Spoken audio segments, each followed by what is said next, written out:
Hai, Assalamualaikum. Hari ini saya nak kongsikan satu resepi iaitu daging dendeng. Daging yang lembut, digoreng garing, disalut dengan sambal pedas, wangi, memang membuka selera. Jom kita mulakan. 1 kilo daging dipotong besar. Kemudian rebus sehingga lembut.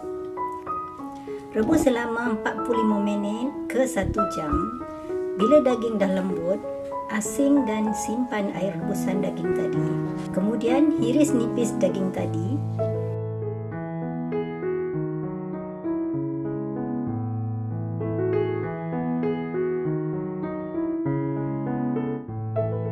Kemudian ketuk daging supaya menjadi lepir.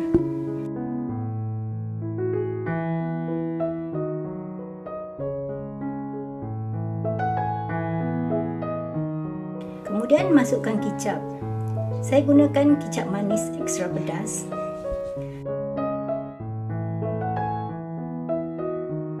Gaul sebati.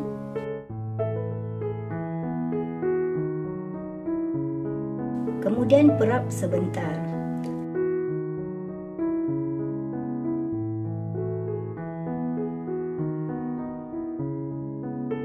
Lepas tu bolehlah daging ni digoreng. Goreng dengan api yang perlahan, sebentar saja, sebab daging ni dah direbus tadi.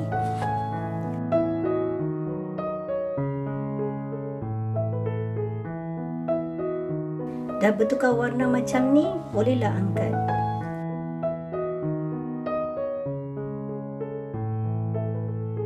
Angkat dan ketepikan dahulu.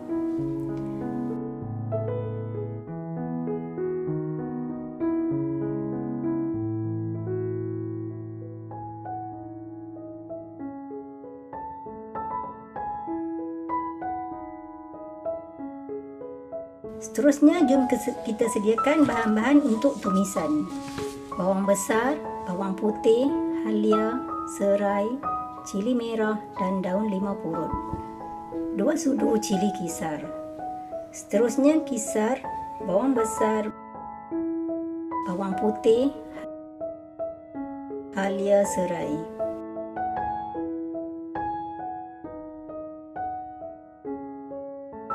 Masukkan air, kemudian kisar halus. Seterusnya, guna minyak yang sama, kurangkan sedikit. Tumis bahan-bahan kisar tadi, kemudian masukkan cili kisar.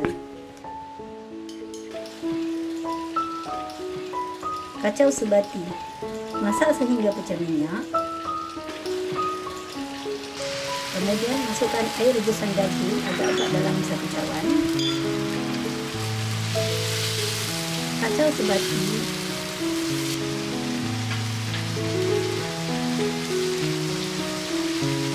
Kemudian masukkan 1 cawan kicap.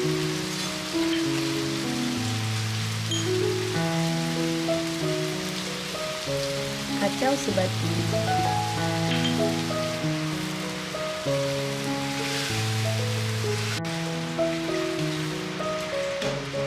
Lepas tu masukkan daun 5 purut.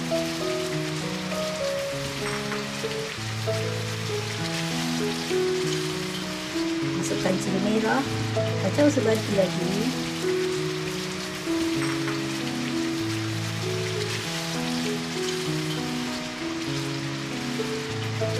Masukkan gula.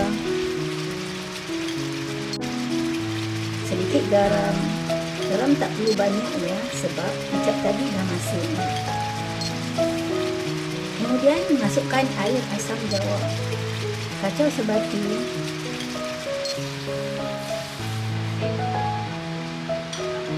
Lepas tu bolehlah masukkan daging.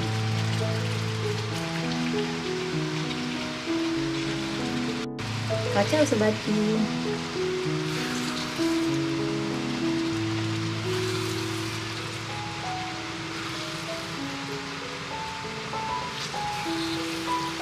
Daging dendeng dah termasak.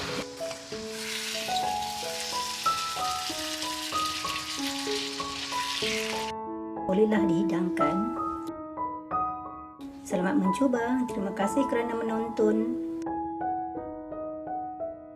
Jangan lupa like, share dan subscribe. Jumpa lagi. Bye.